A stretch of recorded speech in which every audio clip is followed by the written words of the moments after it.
Hey, welcome to another one of my videos. I'm Alex and I'm the Wandering Englishman. You might be wondering where I am, but probably not because you've probably read the title.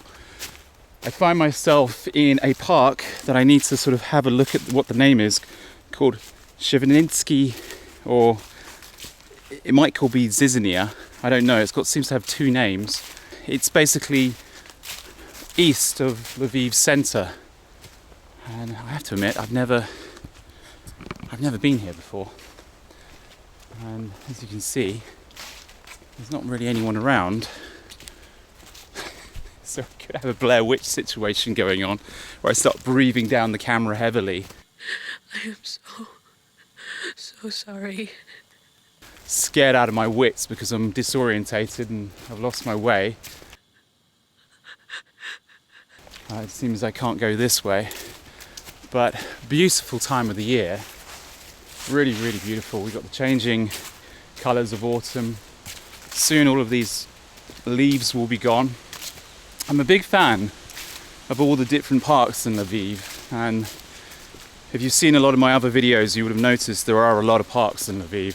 There seems to be one pretty much in every direction you head from the city, be it the small little parks, Ivan Franko Park in the slightly west of the centre, to the Castle Hill Park, which you've seen me walk up many, many times before, to this park in the east. Look at this. Beautiful. What I love about the nature in Ukraine, unlike in the British Isles, there's still a lot of red squirrels. Now, you may have seen my walk through Kiev when I walked through one of the parks between the centre and Podil, and we saw numerous red squirrels. It's very common here to see numerous red squirrels scattered around. I have to admit, maybe this could be kind of disappointing. It seems on the map the majority of the park is out of bounds. There's a notice over here. Well, not a notice, there's a house. Let's go through here. Maybe that is the Ukrainian Blair Witch house. Maybe there's a really quite sinister, you don't want to get impaled on this, fence to stop us going in, to keep us safe, keep the witch in, keep us out. There's no witches here. This is witching time actually. I'm filming this just around Halloween. The world is changing fast. I can't get these videos out quick enough to keep up with the relevant topics that are going on. We will soon be subjected to what I was predicting 2 years ago, if you were paying attention to any of my old work. The vaccine passports, they've come into effect in Canada, they've come into effect in Latvia, they've come into effect, well, parts of the US have got them so far. And it's a little bit unfortunate. Nice dog, should have really said hello really. It was like rude of me. And it's really sinister. What's really worrying are the people that have fully vaccinated or fully vaccinated for now. Because if you've got your 2 jabs and you're living in Israel, your vaccine passport's useless because you're not classed as fully vaccinated in Israel. You're classed as unvaccinated because you need a 3rd jab to be fully vaccinated in Israel. And they're saying come 2022, the beginning of 2022, you won't be classed as fully vaccinated if you've got 3 jabs in Israel. You'll be classed only as fully vaccinated if you have 4 jabs. Travel is becoming more restrictive. This Englishman can no longer enter the United States. This Englishman can no longer enter Israel. And it's really unfortunate, especially given the fact that government ministers have even admitted that if you're vaccinated, you spread the virus. So what difference does it make to me, or what difference does it make to someone that's so-called fully vaccinated for now, if an unvaccinated person is next to them? Surely their vaccine is protecting them. Oh, but the health services are going to be overrun. Well, that's why I have insurance. That's why when I come to Ukraine, not only do I have my annual travel insurance that covers the entire globe, I also have my Ukrainian insurance. So should I be a burden to the healthcare system and should I get sick, then I have 2 insurance companies supposedly covering me. But of course, this is not about logic and this is not about whether you are vaccinated or not. This is all about the vaccine passport, and the vaccine passport is the gateway to the social credit system. What is the social credit system? Well, the social credit system, which we see already in China, will stop you traveling on a long-haul train, which is happening right now in Ukraine. It will stop you traveling on a plane if you're not fully vaccinated. If you have a black mark or you're a low credit score in China, you just can't get on that plane. You're a prisoner in your own country. And the same is happening and will happen across the world. They're now even talking about a carbon credit system. They're basically suggesting they will control what you can and can't eat. So for example, if you want to eat steak every day of the week, at the moment you can do that as long as you can afford to do so. But with this new system, which they're pushing to bring in, celebrities like Joanna Lumley are pushing for this, along with the World Economic Forum over here. He would have been against this. Old Taras Shevchenko. What video is complete without seeing a statue of old Taras Shevchenko? I love the fact that in this park is this beautiful statue of old Taras, a nationalist, a poet, a writer. You've seen me talk about him many, many, many times, and a wonderful, wonderful individual. What have we got over here? Anyway, I'm going to stop ranting about the tyranny that is upon us, but basically, if you support the vaccine passports, you are a supporter of tyranny. You believe in medical apartheid, you believe in the social credit system, and you believe that government should control our movements and government should control what we can and can't eat. I'm the opposite of that. I do not believe in any of this. Anyway, while we're here, how about we go and check out a museum? Should we check out this museum?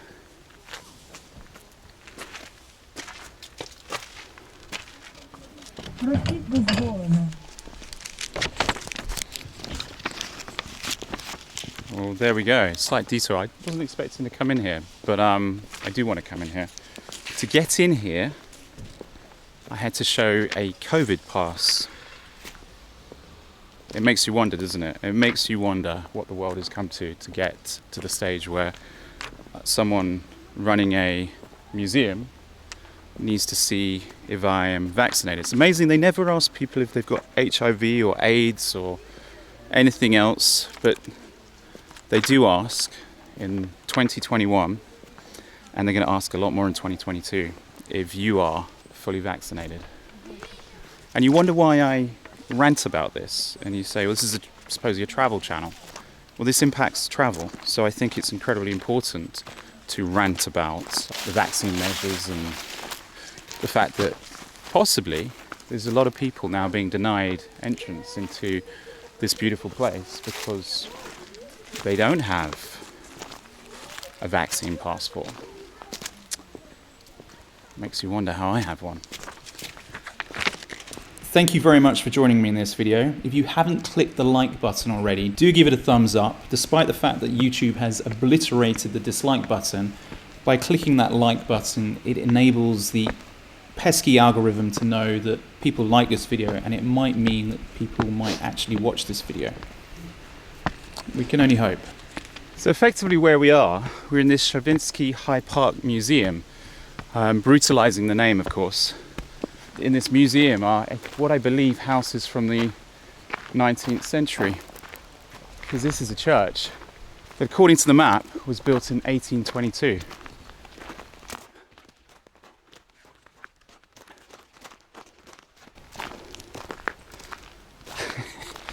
If I found myself here and I didn't know how I got here, despite the beauty of it and how it reminds you of May Day, I would also think, it would conjure up images of the Wicker Man in my head. And on that bed there was a girl, and on that girl there was a man, and from that man there was a seed, and from that seed there was a boy. I'd start to feel a little bit freaked out. An old religious outpost. Should we see if we can go in? Let's have a look. This is all new to me, I swear. I've not been to this part before. Denied. 1820. The Church of Saint Paraskeva from the Stolanov Stoy Aniv village from the Radivskivich and Lviv region, 1820. Beautiful building. I guess this is what it's about. Every building has a little name on it. It's a shame there isn't more detail. It should be like a board that says the belfry from the Stoy Aniv village. So effectively what we see here is a village that was on the outskirts of Lviv. To get here I got a beautiful old tram. What can I do? Shall I walk through the forest? Why not? Why not, indeed. If you find this footage,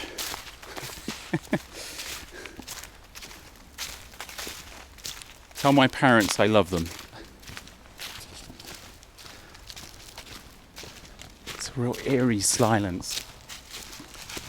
Apart from this little guy.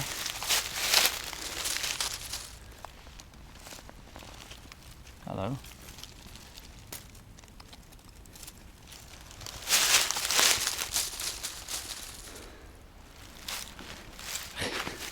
When the forest is so silent and you hear rustling beneath your feet, it wakes you up a little bit. I don't know if you'd want to be around here at night time. And I guess this explains why we couldn't get into some of the park. It wasn't closed off because this is the Blair Witch's house. I'm now seeing the house up ahead. We can actually go and have a look at this spooky house behind the gates. Let's go have a look at this. You can imagine, I don't know, maybe this is worth a Google, but has a film ever been made in this forest? If not, why not? So you can imagine Evil Dead sequel could take place here.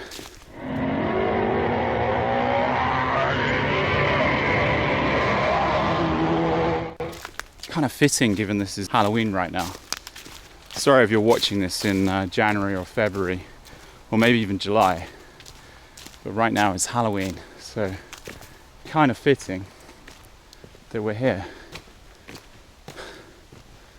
Oh, I like this.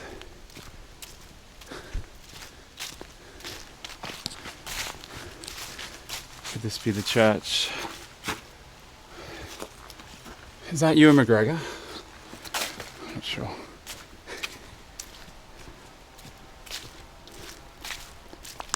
Ah, here we go. We've actually got a board that tells us a little about this building. First one we've seen. I think this is the end of the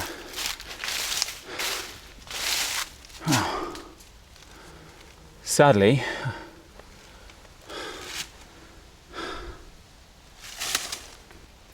Polish and Ukrainian. I'm not very good at either. But just like me, this person can't get in either. Let's have a look.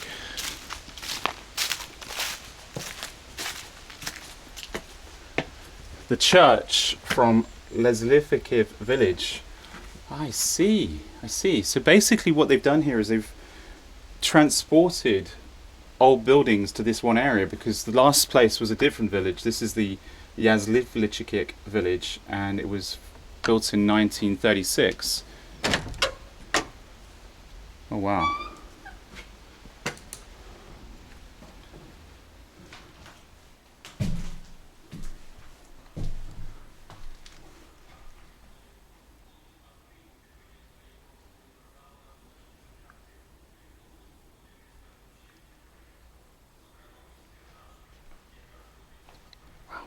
It's a sort of very cool, eerie silence. I think there might be a security guard in the side hut because I had a radio. But okay, so what they've done, because the person on the front desk wasn't able to explain it to me, what they've done is they've transported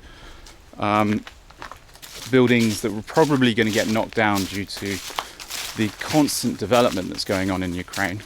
And whoever is the curator of this outdoor museum took it upon themselves to say, hey, we've got this beautiful forest on the side of Lviv, why don't we transport these magnificent buildings, and this one being an old church, into this outdoor museum. Members of the public continue enjoying it and see how people possibly lived in the early 20th century, and the buildings over there, obviously the early 19th century. Anyway, I think we're going to go back and we're going to see the rest of it. So let's fast forward and cut to the next part. Here we have a house from 1859 from the Lviv village. I think this video might be basically me brutalizing the names of all of these little houses, and this is a stable, also from the 19th century, and it is from also the Lviv village, so probably the same time, 1859. And yes, it does seem, I kid you not, since I walked in I saw a couple of people at the entrance. Since then I've seen nobody. Completely empty of people. I tell you, it's lucky I have Google Translate, because my Ukrainian's not so good, but that basically means passage forbidden. How do I know? It's Google Translate every time. So let's not go that way. So what we have over here, the big one over here, the house of Tukholkla village. It formerly belonged to the village mayor, carved by Ivan Voloshinov. He was a folk master, and apparently there's an exhibition of Easter eggs there sometime. A storeroom from the Plavi village. Thank you, Plavi, for donating this magnificent storeroom. All of these sort of date from 1844 onwards, and there's a well from the Korostiv village. Another request, if you hadn't clicked that subscribe button, if I can tempt you to click that subscribe button, you will be helping this channel grow, and I greatly appreciate every single one of my subscribers. It's almost Swiss-like in a way, isn't it? You can imagine a little babushka sat on a chair outside watching the world go by as the mayor does his business. Padlocks on the doors though, so you can't go in. It does make you wonder if the Mongols had an influence over the design of the houses in this part of the world. Obviously the Mongols came through here in the sort of 12th century. Lviv was completely ransacked to the point that it was destroyed. Well, pretty much most of this region was destroyed by the Mongols. They came through a couple of times with their raping and pillaging, ordered the entire city of Lviv to be completely destroyed, to pledge their allegiance to the Mongols. And in a way, it makes me wonder, is this 1, 2, 3, 4 story building in any way influenced by our friends to the east in Asia? Because you certainly see these sort of buildings in Asia. Let's have a look inside.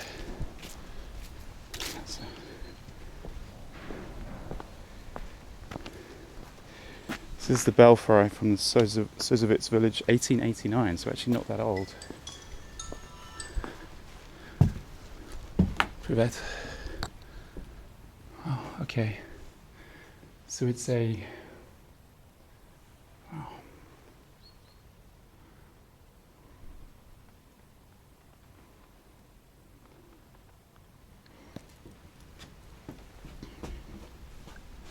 Okay, no, it's not. This is the Church of the Archangel Michael from the Sozovets village, the Skol district of Lviv region. Beautiful. And this one, similar. The door may or may not be closed. Let's find out. The belfry from the Sozovets village. It's closed. It's definitely closed. I imagine the same sort of period, sometime in the 19th century. It is interesting to think, you go to 19th century London, how very, very different the design of the houses would have been. In the villages of England, you would have seen thatched houses, but mostly the houses would be made of brick and stone. But in this part of the world, the houses, similar to what you might see on the North American plains at that sort of time of the Earth's existence, wooden houses. The only reason I'm making comparisons is because I find the difference between civilizations fascinating. One is not better than the other, they're just different. And that is why nations need to preserve their identities and their history. This is a stable barn from the Vosh village. I don't know if my camera is able to pick up this, but this is incredibly beautiful. Raining yellow leaves right now. Blue skies, yellow leaves, all falling down here. Little river down the bottom here. I'm gonna head on this way, see some people.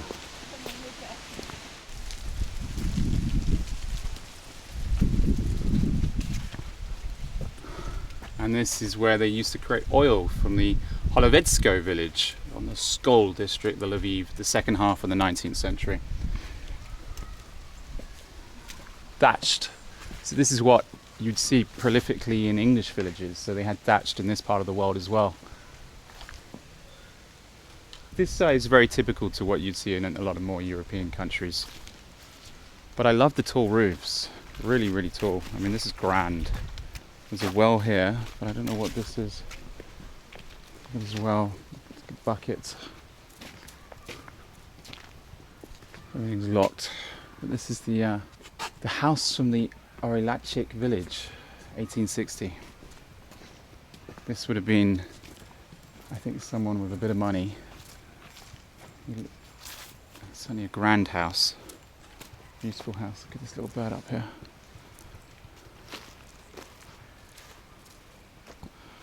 Wow. A lot of moles live around here. A very old map of the region. I have to admit, I don't know what these are. Maybe someone in the comments can let me know what these are. It almost looks like a game of some sort, but there's no sign to tell me what this is.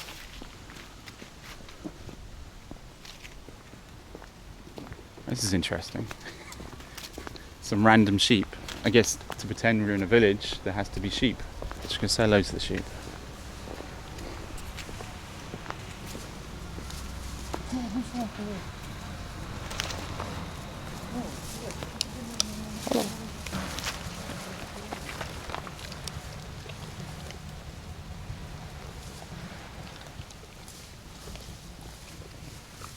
I know most of them actually have horns. The big chap over here, she's got one horn.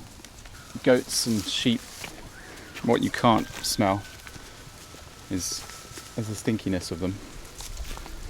I've finally got my sense of smell back, having lost it for about 2 or 3 months after COVID.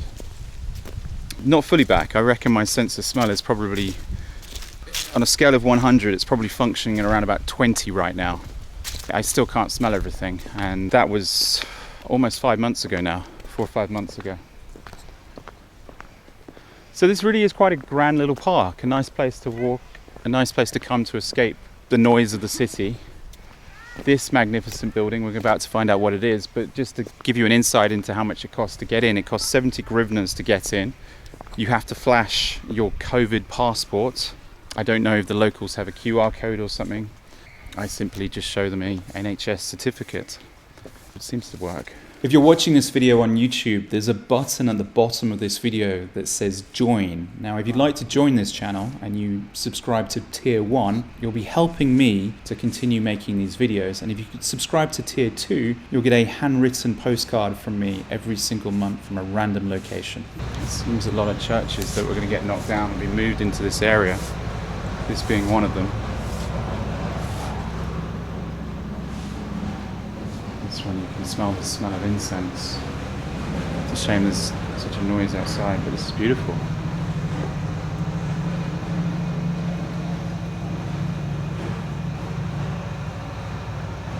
Have a look at this art that's about to appear on the screen.